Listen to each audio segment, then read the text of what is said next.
Assalamualaikum warahmatullahi wabarakatuh. Perkenalkan, nama saya Yulia Haryati. Saya mahasiswa Universitas Muhammadiyah Tangerang, Fakultas Ekonomi Bisnis, program akuntansi semester 6. Berhubung yang terjadi sekarang pandemik secara global di Indonesia, maka dari itu perkuliahan pun dilakukan secara online. Maka dari itu, dosen saya, Bapak Ari Eksandi, menyampaikan materinya melalui channel YouTube agar kita bisa melihat dan menyimak penyampaian materi yang beliau sampaikan di channel YouTube tersebut. Kemudian kami ditugaskan untuk mereview kembali materi apa yang telah disampaikan oleh beliau. Salah satunya yaitu analisis regresi linear berganda. Nah, tentunya beliau sudah menerbitkan buku yang beliau buat sendiri, yaitu buku Metodologi Penelitian Akuntansi dan Manajemen. Buku Metodologi Penelitian Akuntansi ini, di dalam buku ini sangat lengkap untuk bekal kita menyusun skripsi, dan juga jenis metode penelitian ini untuk kita menyusun skripsi, dan step-stepnya sudah jelas di dalam buku tersebut. Nah, pembahasan yang kita akan bahas pada penyampaian kali ini yaitu adalah analisis linear berganda. Apa itu analisis linear berganda? Jadi, analisis linear berganda adalah metode regresi yang melibatkan lebih dari satu variabel bebas. Dilakukan untuk penelitian lebih dari satu variabel, apakah variabel tersebut memiliki pengaruh terhadap variabel dependen. Selanjutnya yaitu dalam analisis linear terdapat uji instrumen. Nah, uji instrumen tersebut penting dilakukan untuk penelitian yang sumber datanya berasal dari kuesioner yang telah dibuat oleh si penyusun terlebih dahulu dan dibagikan kepada orang banyak. Nah, hal ini perlu dilakukan untuk melihat apakah butir pernyataan yang telah dibuat dalam kuesioner memenuhi syarat utama, yaitu validasi atau reliabilitas atau tidak. Untuk mengetahui kita menggunakannya, memakai aplikasi SPSS. Di dalam buku ini sudah terdapat variabel-variabel yang kita masukkan. Jadi kita tinggal masukkan variabel yang ada di dalam buku ini ke dalam SPSS tersebut. Pertama kita menggunakan Excel dulu. Dari Excel baru kita pindahkan variabel tersebut ke aplikasi SPSS. Selanjutnya kita buka program SPSS seperti di sini. Klik yang menu variable view. Setelah itu kan ada 5 variabel, itu terdiri dari LA1 sampai LA8, CI1 sampai CI8, VCS1, VSC1 sampai VSC8, BSC1 sampai BSC8, dan JIT1 sampai JIT8. Setelah begini, habis itu kita ubah dulu yang measure ke posisi scale. Ini kita klik 2 kali aja, jadi dia langsung otomatis semuanya. Kita klik dari L1 sampai L8 dan seterusnya, terdiri dari 5 variabel tersebut.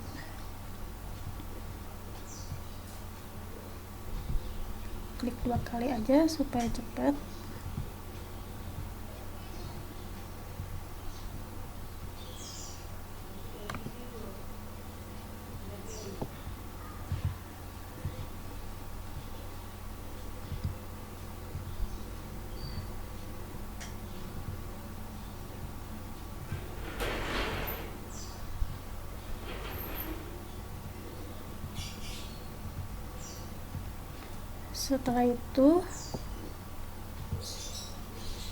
Setelah itu pastikan desimalnya itu 0. Nah, desimal yang dari sini kita ubah jadi 0 semua. Seperti ini.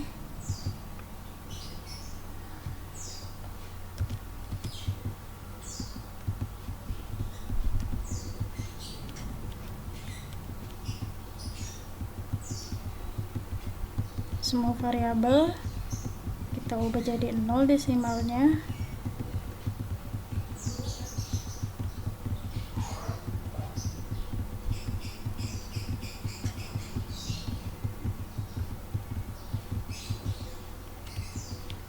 seperti ini. Kalau sudah seperti ini, lalu kita buka program Excel. Nah, seperti ini yang udah dari LA1 sampai ke JI1 ke JI8 kita blok dulu semuanya. Lalu habis itu kita di copy paste aja. Seperti ini, di copy. Kita buka lagi SPSS-nya, data view-nya kita buka. Nah, jadi tampilannya bakalan seperti ini. Setelah itu kita copy paste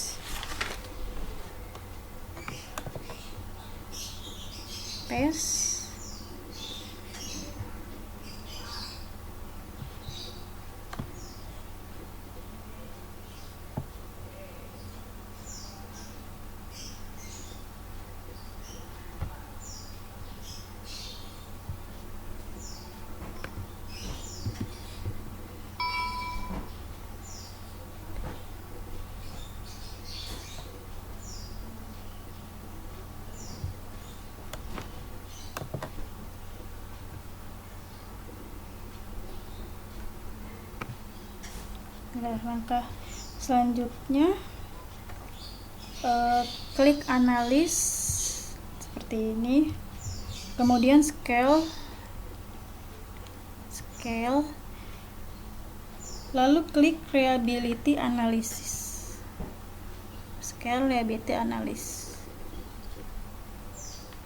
nah akan muncul kotak dialog reliability analysis. Blok butir pernyataan untuk setiap variabel, contohnya variabel EA, lalu masukkan ke item.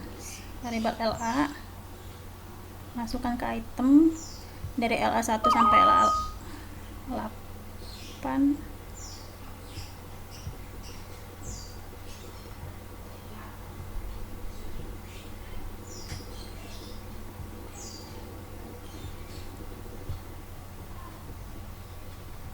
Seperti ini. Selanjutnya, kalau udah begitu, butir pernyataan sudah masuk ke dalam kolom item. Perhatikan menu model dalam kondisi alpha. Model ini dalam kondisi alpha, kemudian klik statistik. Ini akan muncul dialog reliability analysis statistik pada kolom descriptive for centang scale for item delete. Nah, yang ini tuh kita centang, lalu yang ini juga kita centang, yang enter in time item kita centang juga. Setelah itu continue.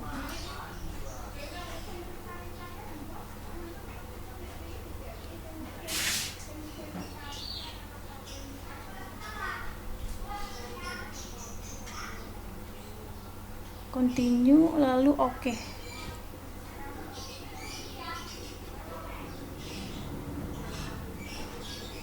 Kita tunggu dulu. Nah, akan muncul tampilan seperti ini. Pada tabel yang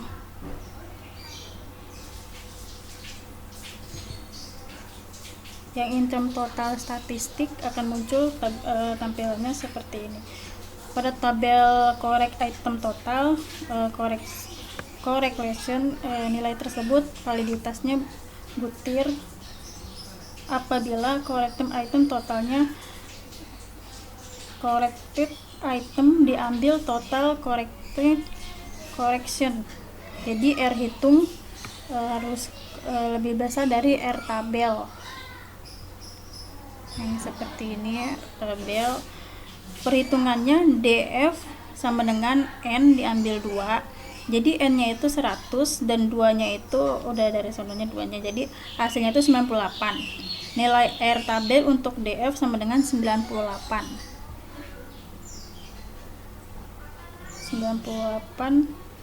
Nilai R tabel untuk DF 98, alfanya 5%. Nah, jadi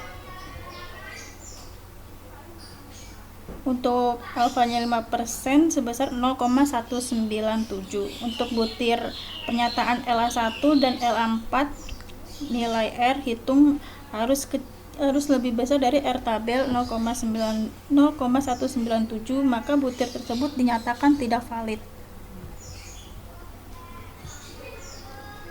Kalau kurang dari 0,97 jadi dinyatakannya tidak valid.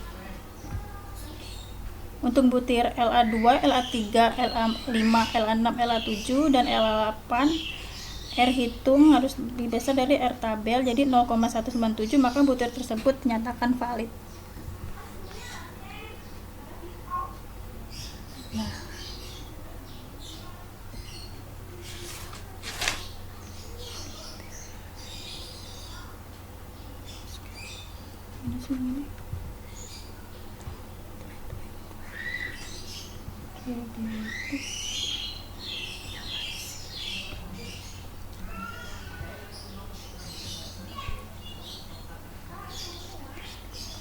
Nah, pada tabel Consbatch alpha 0,6 kalau di sini 0,75 harus lebih besar dari 0,197, maka dapat disimpulkan kuesioner ini digunakan untuk penelitian secara keseluruhan bersifat reliable.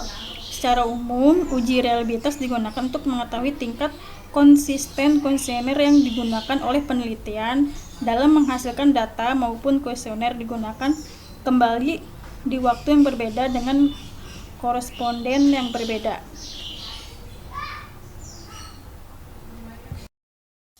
Nah, tadi itu kita sudah melihat tutorial cara-cara menginput data melalui SPSS-nya. Kurang lebihnya mohon maaf jika ada kurang dalam penjabaran saya tadi. Lillahi taufiq wal hidayah. Wassalamualaikum warahmatullahi wabarakatuh.